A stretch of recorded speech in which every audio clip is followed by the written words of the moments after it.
Hi everyone, मैं विवेक आप सभी के बीच फिर से। जैसा कि आप सभी ने देखा पिछले लेक्चर में क्या क्या हम लोगों ने पढ़ा था, कूलम्ब्स लॉ पढ़ा था। तो आज Coulomb's law in vector form देखेंगे। अगला नेक्स्ट टॉपिक है आपके सिलेबस में। तो Coulomb's law in vector form होता क्या है? तो कूलम्ब्स लॉ आपने क्या देखा था? फोर्स या कूलम्ब्स फोर्स जो था, फोर्स किसी भी चार्ज के दो चार्ज के बीच जो फोर्स लगता था, ये वैल्यू था आपका, ये आर सेपरेशन था दोनों चार्ज के बीच, और के का वैल्यू क्या था 1/4πε0। यानी कि ये किसके लिए था? फॉर वैक्यूम या एयर भी आप बोल सकते हैं, एयर का भी ले सकते हैं, बाकी अदर मीडियम के लिए दूसरा होता है। तो ये वेरी डिस्क्रीट था, लेकिन अगर दूसरा मीडियम में जब देखा जाएगा तब क्या होगा? तब यहाँ के का वैल्यू क्या हो जाएगा? अब ई का है, तो ये किसी भी मीडियम का परमिटिविटी होता है, हमने बताया था। और इसकी वैल्यू क्या होती है? E R into E epsilon not. E R क्या है? रिलेटिव परमिटिविटी है, और ई एप्सिलॉन नॉट ये वैक्यूम के लिए है या एयर के लिए बोल सकते हैं, फ्री स्पेस। तो ये था। अब ये यहाँ पे पुट कीजिएगा, यानी कि यहाँ पे अगर फोर्स इज इक्वल टू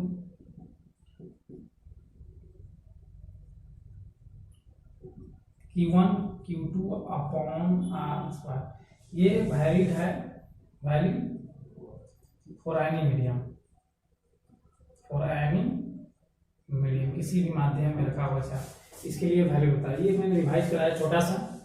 अब आइए देखते हैं क्या आगे। जैसा कि आप सभी जानते हैं, ये फोर्स केवल क्या रहता है? ये फोर्स क्या रहता है? केवल मैग्नीट्यूड दे रहा है, यानी केवल मैग्नीट्यूड दे रहा है। लेकिन फोर्स क्या है? वेक्टर क्वांटिटी है। अब वेक्टर क्वांटिटी क्या होता है? जिस फिजिकल क्वांटिटी के पास मैग्नीट्यूड के अलावा डायरेक्शन भी होता है, उसको बोलते हैं वेक्टर क्वांटिटी। आपने 11th में पढ़ा होगा। तो इसीलिए फोर्स वेक्टर होता है, इसीलिए इसको वेक्टर फॉर्म में लिखना बहुत ही जरूरी होता है। वेक्टर फॉर्म में लिखने का फायदा ये है कि हमें डायरेक्शन का भी पता चलता है मैग्नीट्यूड के साथ साथ, कि फोर्स कहाँ से कहाँ तक लग रहा है, किस डायरेक्शन में लग रहा है। क्योंकि जीवन में भी हमारा वेक्टर का बहुत ही इंपॉर्टेंट है। जैसे कोई एग्जांपल लेते हैं, अगर मैंने आपको बोला कि आप यहाँ से 5 किलोमीटर की डिस्टेंस पे जाइए और ये वस्तु लेकर के आइए, तो आप कंफ्यूज हो जाइए 5 किलोमीटर कहाँ जाएंगे, ईस्ट में जाएंगे वेस्ट में। हमने ये नहीं बोला, लेकिन जैसे ही हम बोलेंगे कि नहीं आप वेस्ट में जाना है, आपको कहाँ जाना है? वेस्ट में। यानी कंप्लीट इंफॉर्मेशन हमने आपको दिया डायरेक्शन के साथ, तो आप क्या करेंगे? आपको काम कर देंगे, वर्क हो जाएगा कंप्लीट। यानी कंप्लीट इंफॉर्मेशन हमें मिलता है डायरेक्शन के साथ। मैग्नीट्यूड ये हो गया, डायरेक्शन ये हो गया, कंप्लीट इंफॉर्मेशन मिला। उसी तरह वेक्टर का भी होना जरूरी है। फोर्स वेक्टर क्वांटिटी है, तो इसको वेक्टर में कैसे लिखेंगे? वेक्टर फॉर्म में, जैसे कोई चार्ज Q1 प्लस चार्ज हम यहाँ ले रहे हैं, यानी लाइक चार्ज लेना है, कुछ भी आप ले सकते हैं क्वेश्चन के अकॉर्डिंग। तो यहाँ से दोनों के बीच सेपरेशन आर मीटर में होता है।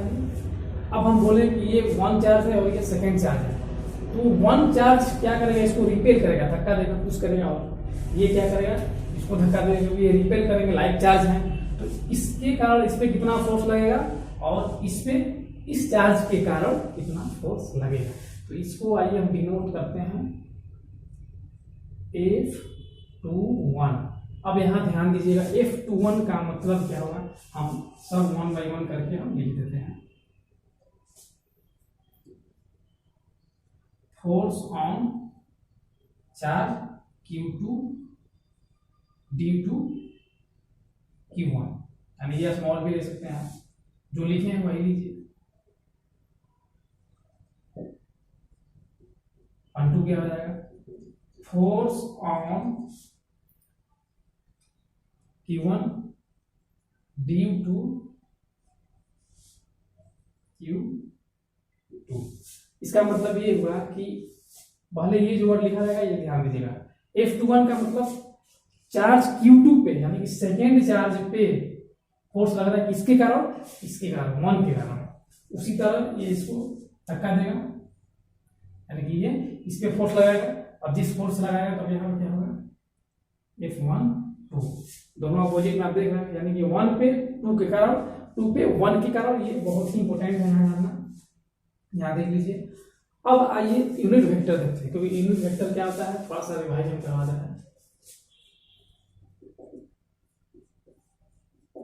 यूनिट वेक्टर का वैल्यू तो 1 होगा क्योंकि यूनिट से इसको रिप्रेजेंट करते हैं ए कैप या कुछ भी हो सकता है वेक्टर पे, और इसका वैल्यू क्या होता है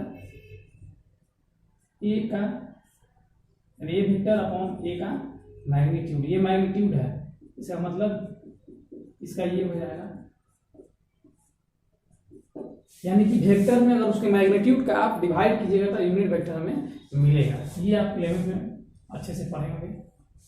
तो अब ये होता क्या है कि जब इस पे फोर्स लगाएगा, जब इस पे फोर्स लगाएगा तो अगर यहाँ से यहाँ डिस्टेंस अगर हम लेते हैं तो सपोज कीजिए ये r है, तो अब यहाँ से r1 2, अब r1 2 का कंफ्यूजन थोड़ा सा हो सकता है, ये r1 2 का है, यानी कि हम 1 से लेकर 2 तक चलेंगे, यानी डिस्टेंस कहाँ से लेना है, इधर से इस डायरेक्शन में जा रहे हैं, फोर्स इस पे लग रहा है तो 1 से 2 तक जा रहे हैं। तो जब 1 से 2 तक जा रहे हैं ये भी वेक्टर है, क्योंकि डिस्प्लेसमेंट आपको पता है कि वेक्टर होता है, और डिस्प्लेसमेंट 1 से यानी कि 1 पोजीशन से इनिशियल से फाइनल, जब भी इनिशियल टू फाइनल जाइएगा, इनिशियल टू फाइनल जाइएगा तो फाइनल जो वेक्टर होता है वो क्या वैल्यू देता है, यानी कि final minus initial, final minus initial घटाइएगा या सब्ट्रैक्ट कीजिएगा तो फाइनल आपको वेक्टर मिलेगा। तो इसका वैल्यू क्या हो जाएगा, r2 माइनस r1 वेक्टर। ये एक्स वाई जेड टाइप में दिया जाता है, वेक्टर कैसे दिया जाता है देख लीजिए, इस तरह का दिया होगा एक्स आई कैप प्लस वाई जे कैप प्लस जेड के कैप। ये वेक्टर आपने पढ़ा होगा तो उसके लिए, क्योंकि ये 12th की है इसलिए 11th में आपने अच्छे से पढ़ा होगा। तो ये वेक्टर का फॉर्म होता है, और ये होता क्या है डायरेक्शन, यानी एक्स वाई और जेड डायरेक्शन में ये गिवन होता है। तो r12 का मतलब यानी 1 से हम चले 2 की तरफ, यानी r2 minus r1 final minus initial vector, इसका वैल्यू हो जाएगा। तो ये फोर्स आपका हो गया। अब आइए वेक्टर फॉर्म में हम लिखते हैं, यानी पहले इस पे फोर्स जो लग रहा है 2 पे 1 के कारण जो लग रहा है उसको हम लिखते हैं, क्योंकि 2 पे पहला जो वर्ड आएगा जानिए उस पे लग रहा है फोर्स 2 पे, यानी चार्ज 2 पे 1 के कारण जो लग रहा है तो के का वैल्यू आपको पता है 1/4 नॉट हो जाएगा, ये होता है। तो की हम जनरली शॉर्ट में लिख रहे हैं Q1 Q2। यहाँ ध्यान दीजिएगा कभी भी ये माइनस में होगा या जो भी यहाँ पे साइन नहीं लिखा जाता है, यानी वेक्टर जब भी हम ये अप्लाई करते हैं फॉर्मूला साइन नहीं लेते हैं। साइन केवल क्या डिनोट करता है कि अपोजिट फोर्स लग रहा है, साइन नहीं लिखते, केवल मैग्नीट्यूड लिखते हैं आर का स्क्वायर, या आर का स्क्वायर ना करके आप क्या कर सकते हैं इसको, क्योंकि आप यहां से इधर ले रहे हैं 1 2। अब ये क्या दिया, मैग्नीट्यूड दिया, अभी तक ये मैग्नीट्यूड दिया, अगर हम ये ना लिखे ये क्या दिया, मैग्नीट्यूड दिया, लेकिन हमको डायरेक्शन चाहिए यानी वेक्टर।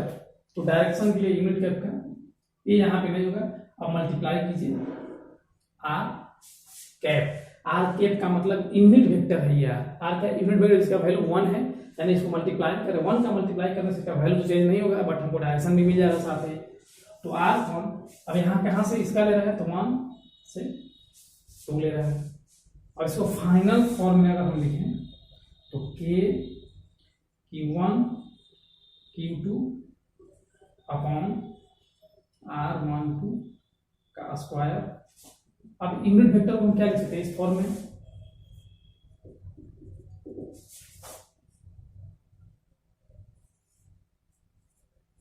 वेक्टर अपॉन मैग्नीट्यूड लिख सकते हैं इसका, क्योंकि मैग्नीट्यूड का डिवाइड करते हैं इसके फॉर्म में वैसे, तो इस पे आधारित आप कंपेयर करके देख सकते हैं, समझ सकते हैं।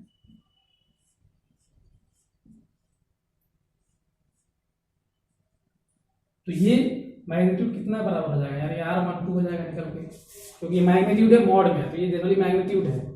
तो अब इसको फाइनल फॉर्म में हम लिखेंगे F21 वेक्टर के Q1 Q2 अपॉन, यहाँ ध्यान दीजिए ये स्क्वायर है और ये एक R और मिल गया इसको, क्योंकि ये भी मैग्नीट्यूड ये भी मैग्नीट्यूड, क्या हो जाएगा यहाँ 3 लिख सकते हैं। ये 1 से लेकर 2 तक आप दे भी सकते हैं, नहीं भी लिख सकते हैं, क्योंकि ये क्या है, ये बता रहा है कि 1 से लेकर 2 तक हम वेक्टर को चूज किए हैं। तो यहाँ पे तो ऑलरेडी साइन है R12 वेक्टर। ये आपके वेक्टर फॉर्म में हो गया। इसको फिर से अगर और भी अच्छे तरीके से लिखना चाहें तो लिख सकते हैं यहाँ पे F21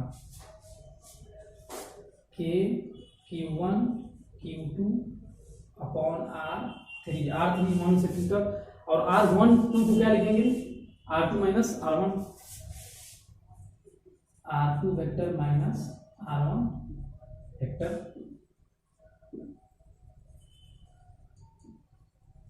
ये आपका हो गया वेक्टर फॉर्म।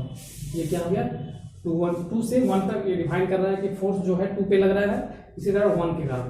तो ये आ गया आपका। एक चीज आप नोटिस कीजिएगा, ध्यान से याद करने का तरीका कभी भूलते हैं। ये 2 1 है, यहाँ पे क्या होगा 1 2 आएगा, इसका रिवर्स आएगा। इसका रिवर्स का मतलब 2 1 का मतलब ये हुआ कि 2 पे 1 के कारण लग रहा है, और डिस्प्लेसमेंट कहाँ से ले रहे हैं, यानी कि 1 से लेकर 2 तक ले रहे हैं, यानी 1 से लेकर 2 तक ले रहे हैं, तो 1 से लेकर 2 तक ले रहे हैं, और 2 पे 1 के कारण लगा। ये याद करेंगे। अब इसी तरह आप लिख सकते हैं हाफ F1 को भी लिख सकते हैं सेम। F1 2 को लिखना होगा तो कुछ नहीं करना है, K Q1 Q2, क्योंकि R यहाँ सेम है तो R3। अब यहाँ क्या कीजिएगा, R21 लीजिएगा।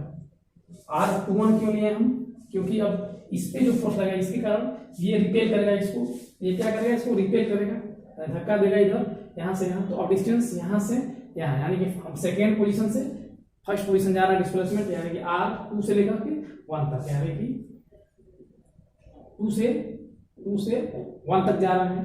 तो आपको पता है कि डिस्प्लेसमेंट वेक्टर क्या होगा, फाइनल माइनस इनिशियल वेक्टर। तो फाइनल क्या आया, यहाँ 1 और इनिशियल, क्योंकि यहाँ से स्टार्ट अप किए इसके केस में, तो इसको आप लिख सकते हैं R21 को क्या लिख सकते हैं R।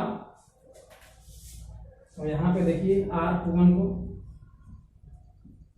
क्या लिख सकते हैं, R1 माइनस R2, क्योंकि ये इनिशियल ये फाइनल, तो फाइनल माइनस इनिशियल, इस फॉर्म में आप इसको लिख सकते हैं, ये भी सही है। तो ये बहुत सारा फॉर्म होता है मेन वेक्टर फॉर्म आपका, ये भी आप यहाँ तक भी लिख के छोड़ सकते हैं, बोर्ड में ये भी नंबर आपका देगा, ये भी सही है, क्योंकि इसको आप थोड़ा सा एक्सपेंस फॉर्म में लिखे हैं, ये भी सही है। वेक्टर बस यहाँ लग गया, क्योंकि यहाँ क्या लग गया, वेक्टर, यानी यहाँ वेक्टर लग गया, डायरेक्शन बता दिया कि यहाँ से यहाँ लग रहा है, तो यहाँ डायरेक्शन आ गया, तो इसका मतलब ये वेक्टर के फॉर्म में हमारा रिटेन हो गया, लिखा गया फोर्स। उसी तरह ये भी हो गया। ये चीजें थी कुछ इंपॉर्टेंट था, इस पर आप अभी कंसेप्ट क्लियर केवल 75% होगा, 25% क्वेश्चन सोल्व करने से होता है। तो कोशिश कीजिएगा, आप बुक को फॉलो कीजिए, बुक को रीड कीजिए ज़्यादा से ज़्यादा, इसको एक बार देख लीजिए। उसके बाद थोड़ा सा लिमिटेशन देख लीजिए। कूलम्ब्स लॉ का लिमिटेशन क्या है, लिमिटेशन,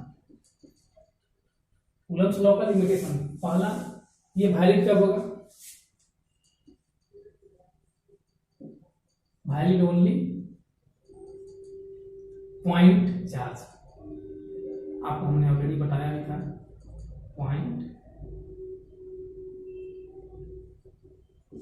पॉइंट चार्ज के छोटा चार्ज के लिए।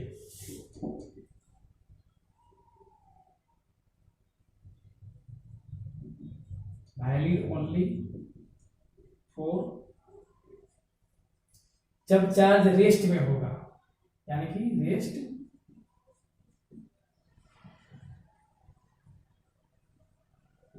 यानी कि चार्ज को क्या होना चाहिए, रेस्ट में होना चाहिए। एक क्वेश्चन का और भी होता है कि अगर एक चार्ज रेस्ट में हो और एक मोशन में हो तो क्या होगा, तभी वैलिड होगा। अगर यानी कि आपको सपोज कीजिए Q1 आपको क्या है, रेस्ट में है, और Q2 मोशन में है, तो भी वैलिड है, यानी कि वैलिड आपका है। लेकिन दोनों मोशन हुए तो वैलिड नहीं होगा। ये था लिमिटेशंस। और ज़्यादा थ्योरी पोर्शन के लिए आप क्या कीजिए, बुक को फॉलो कीजिए, ज़्यादा बेहतर होगा यहाँ समझने के लिए।